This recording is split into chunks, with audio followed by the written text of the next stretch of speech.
നമസ്കാരം. ജ്യോതിഷത്തിലെ കാണാപ്പുറങ്ങൾ തേടുന്ന പ്രണവത്തിലേക്ക് എല്ലാ മാന്യ പ്രേക്ഷകർക്കും സ്വാഗതം. ഇന്ന് അത്യാവശ്യമായിട്ട് എറണാകുളം വരെ ഒരു യാത്ര പോകേണ്ടി വന്നു. കാരണം ഈ അടുത്ത ദിവസങ്ങളിലെല്ലാം സമൂഹ മാധ്യമങ്ങളിൽ ഒരു വാർത്ത പ്രചരിക്കുകയുണ്ടായിരുന്നു. സ്വാമി ജ്ഞാനതീർത്ഥ പൂർവാശ്രമത്തിൽ അദ്ദേഹത്തിൻ്റെ പേര് മനോജ് എന്നായിരുന്നു. ഇടുക്കി സ്വദേശിയാണ് അദ്ദേഹം. ശിവഗിരി തീർത്ഥാടനത്തിന് പോയിട്ടുള്ള പല ഭക്തരും അദ്ദേഹത്തെ കണ്ടിട്ടുണ്ടാകും. അവിടെ ഫുഡ് കൈകാര്യം ചെയ്തിരുന്നതിൻ്റെ മേൽനോട്ടം വഹിച്ചിരുന്ന സ്വാമിയാണ്. ഒരുപാട് കാലം അവിടെ പ്രവർത്തിക്കുകയും ഏകദേശം 180ഓളം ക്ഷേത്രങ്ങളിൽ താന്ത്രികം ചെയ്ത് മുന്നോട്ട് പോവുകയും 154 നാരായണ ഗുരു ക്ഷേത്രങ്ങൾ പ്രതിഷ്ഠിക്കുകയും ചെയ്ത ഒരു മനുഷ്യനാണ് അദ്ദേഹം.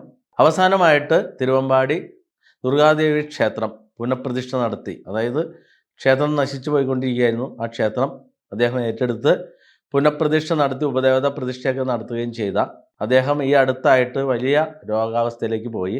അങ്ങനെ ലക്ഷോർ ആശുപത്രിയിൽ അഡ്മിറ്റായി. ഇപ്പോൾ സമൂഹ മാധ്യമത്തിൽ ഒരു വീഡിയോ വന്നു. അത് നമ്മുടെ ഗ്രൂപ്പുകളിൽ SDS ഗ്രൂപ്പുകളിലൊക്കെ ചർച്ചയായിരുന്നു. ഒരുമാതിരി എല്ലാ ജില്ലകളിലേക്കും അതിൻ്റെ അനുകരണങ്ങൾ എല്ലാവരും അറിയുകയുണ്ടായി. ആ സമയത്ത് പലരും പറഞ്ഞു ഇദ്ദേഹം കള്ളനായിരുന്നു, ദുഷ്ടനായിരുന്നു, അതുകൊണ്ട് സാമ്പത്തിക തിരിമറിയൊക്കെ നടത്തിയിട്ടുണ്ടാകും, അതുകൊണ്ടായിരിക്കാം അദ്ദേഹം വിശ്വസിച്ചിരുന്ന പ്രസ്ഥാനം ഒന്നും അദ്ദേഹത്തെ ഈ അവശത കാലഘട്ടത്തിൽ സഹായിക്കാതെ പോയത്. ഞാൻ പലരോടും അന്വേഷിച്ചു ഇതിൻ്റെ നിജസ്ഥിതി അറിയണ്ടേ. കാരണം ഒരാൾ രോഗാവസ്ഥയിലേക്കൊക്കെ പോകുന്ന സമയത്ത്, ഇപ്പോൾ നമ്മുടെ പിതാവോ മാതാവൊക്കെ വയ്യാതാവുന്ന കാലഘട്ടത്തിൽ നമ്മൾ തീർച്ചയായിട്ടും നമ്മളെ സംരക്ഷിച്ച് വളർത്തിയ അവർ ഏത് രീതിയിലുള്ള മാതാപിതാക്കളായാലും വയസ്സാം കാലഘട്ടത്തിൽ അവരെ സംരക്ഷിക്കേണ്ട ഉത്തരവാദിത്വം മക്കൾക്കാണ്. അപ്പോൾ ആ ഒരു നിലയിലേക്ക് തന്നെയാണ് നമ്മളിത് ഈ പ്രശ്നത്തിനെ അന്വേഷിച്ചു കഴിഞ്ഞപ്പോൾ പലരും പറഞ്ഞതാണ് ഇങ്ങനെയാണ് പറഞ്ഞത്, അദ്ദേഹം തിരുമറി നടത്തിയിട്ടുണ്ടാകും, പിന്നെ മോർഫ് ചെയ്ത വീഡിയോ ആയിരിക്കും, അത് അദ്ദേഹം ആയിരിക്കില്ല, ഇങ്ങനെയൊക്കെയാണ് പറഞ്ഞത്. അപ്പം ഞങ്ങൾ എന്തായാലും ഞാനും എൻ്റെ സ്റ്റാഫുകളിൽ 2 പേരും അതുകൂടാതെ നമ്മുടെ മാർക്കറ്റിംഗ് മാനേജറെല്ലാം കൂടിയാണ് ഇന്ന് ലക്ഷോർ ആശുപത്രിയിലെത്തി. അദ്ദേഹത്തെ അഡ്മിറ്റ് ചെയ്തിരിക്കുന്ന റൂമിൻ്റെ പുറത്ത് നിൽക്കാൻ സാധിച്ചുള്ളൂ. കാരണം അതീവ സുരക്ഷിത മേഖലയാണത്. 2 പ്രാവശ്യം അദ്ദേഹത്തിന് ഇൻഫെക്ഷനൊക്കെ അടിക്കേണ്ടായിരുന്നു, അതുകൊണ്ട് അകത്തേക്ക് കയറാൻ പറ്റില്ല.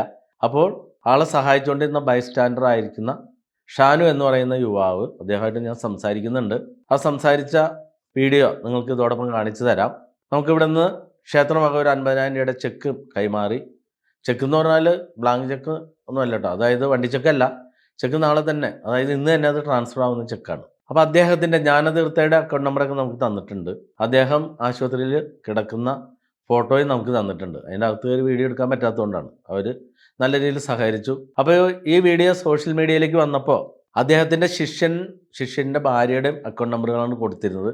കാരണം ഇദ്ദേഹത്തിന് സംസാരിക്കാൻ പറ്റാത്തതുകൊണ്ട്. പിന്നെ ഇപ്പോൾ നിൽക്കുന്ന ഷാനു എന്ന് പറയുന്ന ആൾ ഈ ദുർഗാദേവി ക്ഷേത്രത്തിലെ പൂജാരിയായിട്ടും പരികർമ്മിയായിട്ടും ഇദ്ദേഹത്തിൻ്റെ വത്സല ശിഷ്യനായി കൂടെ നിന്ന ആളാണ്. എന്തായാലും ഈ 3 പേരാണ് സ്വന്തക്കാരും ബന്ധുക്കാരും ഒന്നുമല്ല. ഈശ്വര വഴിയിലൂടെ സഞ്ചരിച്ചതിൻ്റെ ഏറ്റവും വലിയ പുണ്യമായിട്ട് എനിക്ക് തോന്നുന്നത് അവസാനം ദുർഗാദേവി ക്ഷേത്ര പ്രതിഷ്ഠ നടത്തിയതിൻ്റെ പുണ്യമായിട്ടായിരിക്കാം. എന്തായാലും ദേവചിന്തയോടുകൂടി പോയതിൻ്റെ ഒരു പുണ്യമായിട്ട് ഈ 3 പേര് അദ്ദേഹത്തിനെ സംരക്ഷിക്കാൻ ഒരുങ്ങി പുറപ്പെട്ടു വന്നു. ആ പുറപ്പെട്ടു വന്നതിൻ്റെ ബാക്കി പത്രമായിട്ടായിരിക്കാം ഒരു അഡ്വക്കേറ്റ്, മുസൽമാനായ ഒരു അഡ്വക്കേറ്റാണ് അദ്ദേഹത്തിന് വേണ്ടി വീഡിയോ ചെയ്തത്. അപ്പോൾ അത് നമ്മുടെ ഗ്രൂപ്പുകളിൽ വരികയും അതെനിക്ക് അയച്ചു കിട്ടുകയും ചെയ്തു.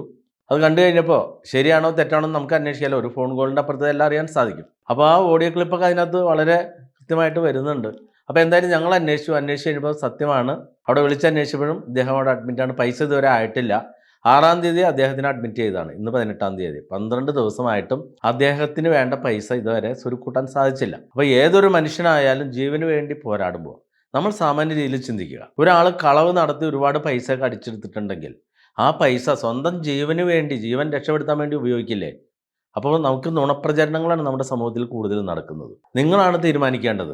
സമൂഹത്തിൽ ഒരാളെ കള്ളനാണ്, കൊള്ളരുതാത്തവനാണെന്നൊക്കെ മുദ്ര കുത്തുമ്പോൾ അങ്ങനെയുള്ള മുതൽ അയാളുടെ കയ്യിലുണ്ടെങ്കിൽ തീർച്ചയായിട്ടും സ്വന്തം ജീവിതം രക്ഷപ്പെടുത്താൻ വേണ്ടി അത് അദ്ദേഹം ഉപയോഗിച്ചിരിക്കും. അപ്പോൾ ഇവിടെ അദ്ദേഹത്തിൻ്റെ സ്വന്തം ജീവൻ നിലനിർത്താൻ വേണ്ടിയിട്ട് കരഞ്ഞുകൊണ്ടുള്ള ഒരു വീഡിയോ ഒക്കെ ഈ ദിവസങ്ങളിലൊക്കെ നിങ്ങൾക്ക് പലർക്കും കിട്ടിയിട്ടുണ്ടാകും. അപ്പോൾ എന്തായാലും അദ്ദേഹത്തിൻ്റെ ജീവൻ രക്ഷപ്പെടുത്തുന്നതിന് വേണ്ടി നമ്മുടെ സനാതന ധർമ്മ സംഘത്തിലേക്ക് വേണ്ടിയിട്ട്, അതുകൂടാതെ ഈ വീഡിയോ കാണുന്ന ആർക്ക് വേണമെങ്കിലും അദ്ദേഹത്തിൻ്റെ ഡയറക്റ്റ് ആയിട്ടുള്ള അക്കൗണ്ട് നമ്പറിലേക്ക് നിങ്ങളാൽ കഴിയുന്ന പൈസ അയച്ചു കൊടുക്കുക.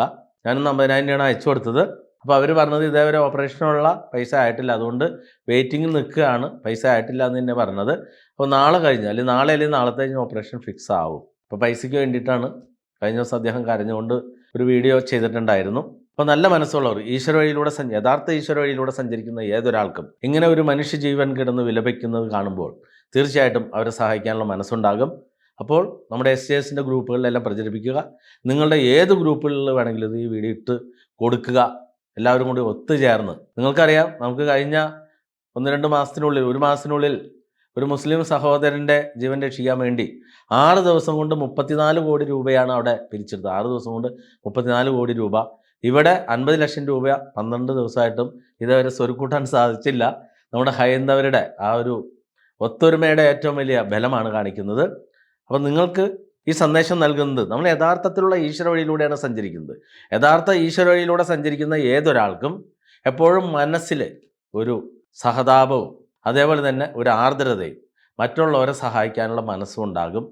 ഈ വീഡിയോ നിങ്ങൾക്ക് എല്ലാവർക്കും വേണ്ടി സമർപ്പിക്കുകയാണ്. ഇനിയുള്ള കാലം നമുക്ക് എല്ലാവർക്കും യഥാർത്ഥത്തിലുള്ള ഈശ്വര വഴിയിലൂടെ സഞ്ചരിച്ച് എല്ലാവർക്കും അങ്ങോട്ടും ഇങ്ങോട്ടും പരസ്പരം സഹായിക്കാനുള്ള ഒരു മനസ്സ് ഈ ദേവതകളെല്ലാം തരട്ടെ. പ്രണവമലയിലെ തിരുപേരമംഗലത്തപ്പനും പ്രണവമലയിൽ 26 ദേവതകളും 27 ദേവതകളും ഒന്നും ചേർന്നുകൊണ്ട് നമ്മളെല്ലാവരെയും കാത്തു രക്ഷിക്കാൻ ഇടവരുത്തട്ടെ. അപ്പോൾ എല്ലാവർക്കും യഥാർത്ഥത്തിലുള്ള ഈശ്വര വഴിയിലൂടെ സഞ്ചരിക്കുന്നതിനുള്ള ഏറ്റവും വലിയ ഒരു മാർഗ്ഗനിർദ്ദേശമായി ഈ വീഡിയോ. ഇതോടൊപ്പം തന്നെ അദ്ദേഹവുമായിട്ട് സംസാരിക്കുന്നത്, അദ്ദേഹത്തിൻ്റെ ബൈസ്റ്റാൻഡറായ ഷാനുമായിട്ട് സംസാരിക്കുന്നതും, അതോടൊപ്പം തന്നെ അദ്ദേഹത്തിൻ്റെ അക്കൗണ്ട് നമ്പറെല്ലാം ഇതിനകത്തേക്ക് ഇടുന്നുണ്ട്. ഇപ്പോഴത്തെ അദ്ദേഹത്തിൻ്റെ ഒരു അവസ്ഥയും ആ റൂമിൽ കിടക്കുന്ന കൃത്യമായിട്ട് നോക്കിയാൽ മനസ്സിലാകും. റൂം നമ്പറെല്ലാം കൃത്യമാണ്. അപ്പോൾ അതെല്ലാം നിങ്ങൾ മനസ്സിലാക്കുക. ഈ വീഡിയോ ഈ സമയത്ത് ഇടുന്നത് അദ്ദേഹത്തിൻ്റെ ചികിത്സാ സഹായത്തിന് വേണ്ടിയാണെന്നുള്ള ഒരു യാഥാർത്ഥ്യം ഓർമ്മപ്പെടുത്തിക്കൊണ്ട് എല്ലാവർക്കും നന്ദി, നമസ്കാരം. 50,000 ആണ് കേട്ടോ.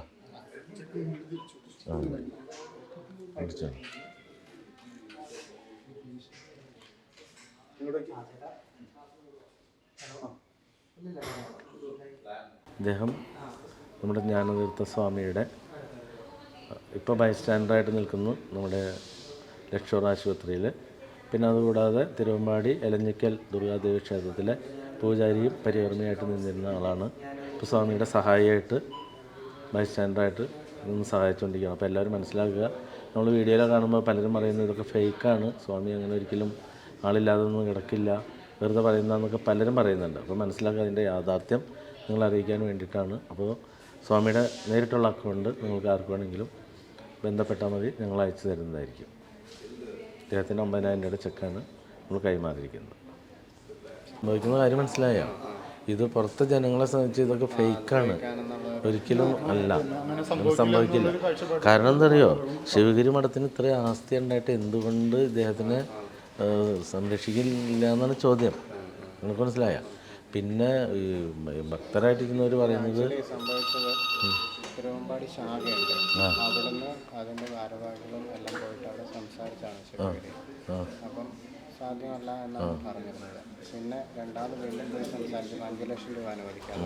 5 ലക്ഷം ഇതിപ്പോൾ നിങ്ങൾക്ക് പൈസ ഇഷ്ടം പോലെ വരുന്ന പൈസ ആയിരുന്നു, സംഭവം മനസ്സിലായ? അപ്പോൾ അങ്ങനെ വരുമ്പോൾ ഞങ്ങൾ ചോദിക്കും, ഇങ്ങനെ ഇത്രയും വലിയൊരു സംഭവം ചെയ്ത് നടന്നിട്ട് സംരക്ഷിക്കാൻ പറ്റില്ല എന്ന് പറയുമ്പോൾ, അപ്പോൾ നമ്മുടെ പിതാവിനെ നമ്മൾ നോക്കണമല്ലോ. എത്ര 155 ക്ഷേത്രം പ്രതിഷ്ഠ നടത്തിയത്, അതിൽ ഗുരുവിൻ്റെ ക്ഷേത്രം പ്രതിഷ്ഠ എത്തണോ? പകുതി കൂടുതലായിരിക്കും. ഇതിപ്പോൾ ആകെ ലാസ്റ്റായിരിക്കും ദുർഗാനെ പ്രതിഷ്ഠിച്ചാണ്ടാവുക. എനിക്ക് കാര്യം മനസ്സിലായി. അപ്പോൾ അതിൽ ഞാനിങ്ങനെ പറയും, ഇത് എത്ര മൊത്തം പ്രതിഷ്ഠിച്ചത് 154. പക്ഷേ അതിനകത്ത് 154 എന്ന് പറയുന്നുള്ളൂ. 154 അവർ 154 പറയുന്നുള്ളൂ. അത് കൃത്യമായിട്ട് 180 ഉണ്ട്.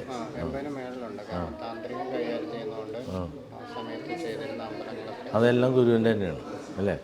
ഇതിലാകെ ചെയ്ത് ലാസ്റ്റ് ചെയ്താണ് ദുർഗ. അത് അദ്ദേഹം കട്ടപ്പനയിൽ നിന്ന് അവിടെ വന്നിരിക്കുന്ന അന്ന് ജോയിൻ ചെയ്യുന്ന സമയത്തുള്ള ക്ഷേത്രമാണ്. അതിപ്പോൾ പുനഃപ്രതിഷ്ഠയൊക്കെ നടക്കും. അപ്പോൾ അവരിപ്പോൾ പറയുമ്പോൾ ഈ ദുർഗ എന്ന് മാത്രമേ പറയുന്നുള്ളൂ, മനസ്സിലായ?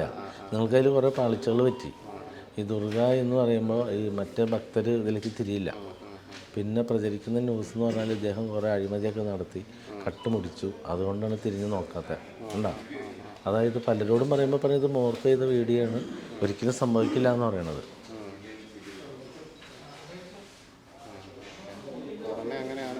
പുറമെ അങ്ങനെയാണ്. അതാ പറയുന്നത്, നിങ്ങളറിയുന്നില്ലല്ലോ. അപ്പോൾ എന്ത് പറ്റുന്ന വെച്ചാൽ ജനങ്ങൾക്ക് ശരിക്കുള്ള സത്യസ്ഥിതി അറിയില്ല. ഇതറിയാൻ ഇത്ര ദിവസമൊന്നും എടുക്കില്ല, പണ്ടേ പൈസ വരും. ഇതിപ്പോൾ എത്ര ദിവസമായി? ഇതിപ്പോൾ എത്ര ദിവസമായി? അഡ്മിറ്റ് 6-ാം തീയതി അഡ്മിറ്റ് ആയിരിക്കുന്നത്. ആ കഴിഞ്ഞ 6-ാം തീയതി മുതൽ ഇന്നിപ്പോൾ 18 12 ദിവസമായി. മറ്റ് ബോബി ചമ്മണ്ണൂർ മുസ്ലിമിന് വേണ്ടി 6 ദിവസം കൊണ്ട് 34 കോടിയാണ് പിരിച്ചത്. കണ്ടാ അതാണ് വ്യത്യാസം. ഇതിപ്പോൾ നിലവിൽ സ്വന്തം അക്കൗണ്ടിലേക്ക് എത്ര വന്നു നമുക്ക് അറിയാൻ പറ്റും?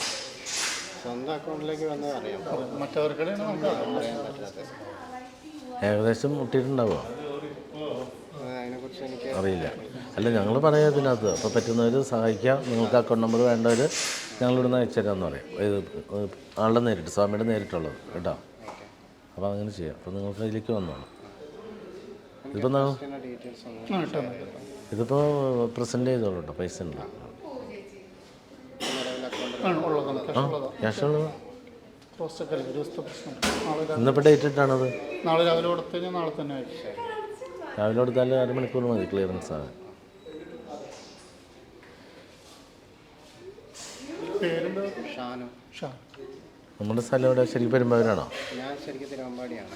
ആ നമ്മൾ തിരുവമ്പാടി, കോഴിക്കോട് തിരുവമ്പാടി അല്ലേ? ഓക്കെ. തീർത്ഥാടനമല്ലേ ഡിസംബർ ജനുവരി ആ മാസം. അങ്ങനെ വർഷങ്ങളായിട്ട് അവിടെ പൂജയും കാര്യങ്ങളൊക്കെ ചെയ്തുകൊണ്ടിരുന്നത്. പ്രാവശ്യം ഇൻചാർജ് ഉണ്ടാവില്ല. നിലവിൽ ശരി മഠത്തിലെ ആളായിട്ടാണ്, മെയിൻ ആളായിട്ട് തന്നെ ആയിരുന്നു. ഇപ്പം അല്ല. ഇപ്പം എത്ര നാളായിട്ട്? ഇപ്പോഴും അതിനകത്ത് മെമ്പർ തന്നെയാണ്. ബട്ട് എന്തല്ല അവർ എന്താ പറയുക, ഇതുമായിട്ട് സഹകരിക്കാത്ത. നമുക്ക് വയ്യാണ്ടായപ്പോൾ ശരിക്കും മാറ്റി. വയ്യാണ്ടായപ്പോഴല്ലല്ലോ, അതിന് മുമ്പ് വേറെ അഴിമതി നടത്തിയെന്നൊക്കെയാണ് അവർ പറഞ്ഞിട്ടുണ്ടാക്കുന്നത്. അതിൻ്റെ അത് നിങ്ങൾ അന്വേഷിച്ചു നോക്കി. അല്ല ഞങ്ങൾക്ക് അന്വേഷിക്കുന്നില്ല, നമുക്ക് അവരെ അറിയാലോ, അവരുടെ സ്വഭാവം നമുക്കറിയാം. ഇപ്പം നിലവിൽ ആൾ ഇവിടെ താമസ കാര്യങ്ങളൊക്കെ ഇതിന് മുമ്പ് ഹോസ്പിറ്റലിൽ അഡ്മിറ്റ് ആണെങ്കിൽ ഇവിടെ തിരുവമ്പാടിയിൽ അവിടെ മറ്റു ക്ഷേത്രം ഉണ്ടല്ലോ, ഇപ്പോൾ പറഞ്ഞില്ലേ? ആ ക്ഷേത്രത്തിൽ ആശ്രമം ഉണ്ട്.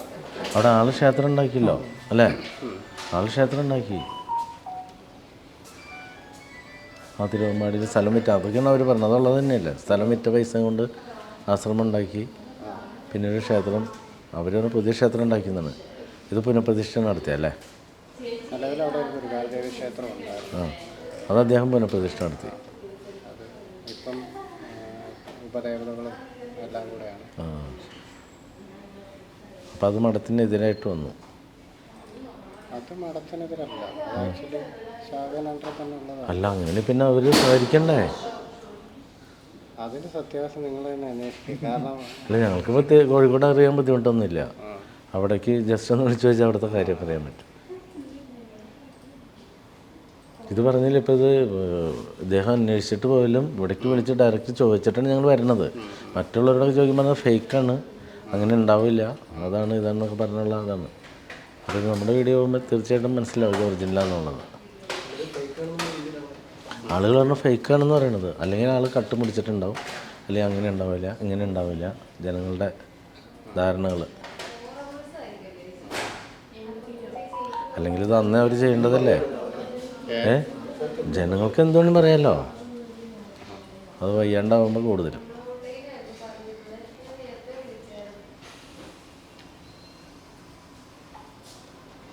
ആധികാരികമായിട്ട് സംസാരിക്കേണ്ട ആൾക്കാർ വേറെയാണ്.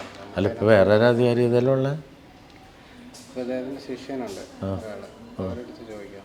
പിന്നെ ശിവഗിരി മഠത്തിൽ ചോദിക്കാം. അല്ല മഠത്തിൻ്റെ ആൾക്കാരും വന്നിട്ടില്ല ഇവിടെ.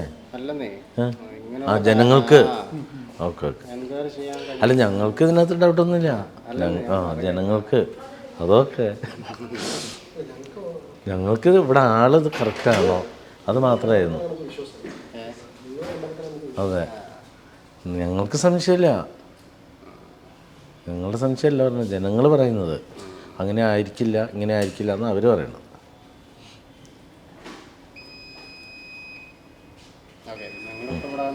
ആ ഞങ്ങൾക്ക് ബോധ്യപ്പെട്ടു എന്നറിയൂടെ.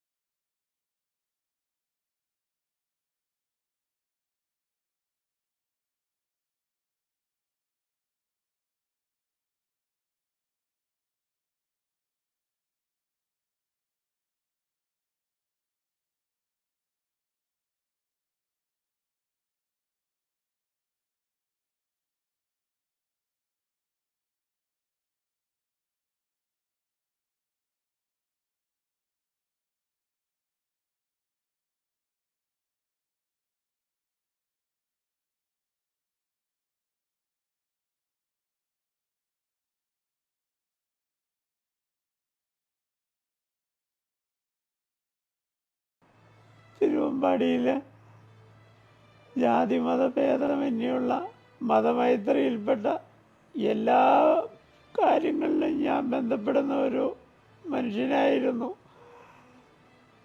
ഹിന്ദുവും ക്രിസ്ത്യനും ഇസ്ലാമും എല്ലാം ഒരേപോലെ ഒരേ തട്ടിൽ കണ്ടിരുന്ന ഒരാളായിരുന്നു ഞാനെന്നുള്ളത് തിരുവമ്പാടി മലയോര മേഖലയിലുള്ളതായിരിക്കുന്ന സമസ്ത ജനങ്ങൾക്കും അറിയാവുന്നതാണ്.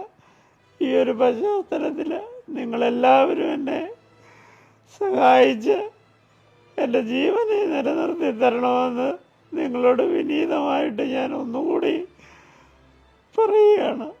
നോക്കാനാളില്ല, ആശുപത്രി നോക്കാനാളില്ല. ഇവിടുത്തെ സിസ്റ്റർമാർ അവരെല്ലാം ഒരു നേരത്തെ ഭക്ഷണം പോലും എടുത്തു തരുന്നത്. എന്ത് ചെയ്യാം, പറഞ്ഞിട്ട് കാര്യമില്ലല്ലോ. ഇപ്പോൾ ഈ സന്യാസിയുടെ കാര്യം വന്നപ്പോൾ ഇവിടെ ശിവഗിരിക്ക് ഫണ്ടില്ല. ഞങ്ങളുടെ ശിവഗിരിക്ക് 10,000 കോടിയിലധികം രൂപയുടെ ആസ്തിയുള്ള ഒരു പ്രസ്ഥാനമാണ്. 10,000 കോടി എന്ന് പറഞ്ഞാൽ അതിൽ കൂടുതലാണ്. ഞാൻ 10,000 പറഞ്ഞു എന്ന് മാത്രമേ ഉള്ളൂ. അങ്ങനെയുള്ളൊരു പ്രസ്ഥാനത്തിലെ സന്യാസിക്ക് ഈ അവസ്ഥ വന്നാൽ പിന്നെ ബാക്കിയുള്ള ശ്രീനാരായണീയർ എന്ത്? ഞങ്ങളുടെ ശിവഗിരിക്ക് 10,000 കോടിയിലധികം രൂപയുടെ ആസ്തിയുള്ള ഒരു പ്രസ്ഥാനമാണ്. 10,000 കോടി എന്ന് പറഞ്ഞാൽ അതിൽ കൂടുതലാണ്. ഞാൻ 10,000 പറഞ്ഞു എന്ന് മാത്രമേ ഉള്ളൂ. അങ്ങനെയുള്ളൊരു പ്രസ്ഥാനത്തിലെ സന്യാസിക്ക് ഈ അവസ്ഥ വന്നാൽ പിന്നെ ബാക്കിയുള്ള ശ്രീനാരായണീയർ എന്ത് ചെയ്യും?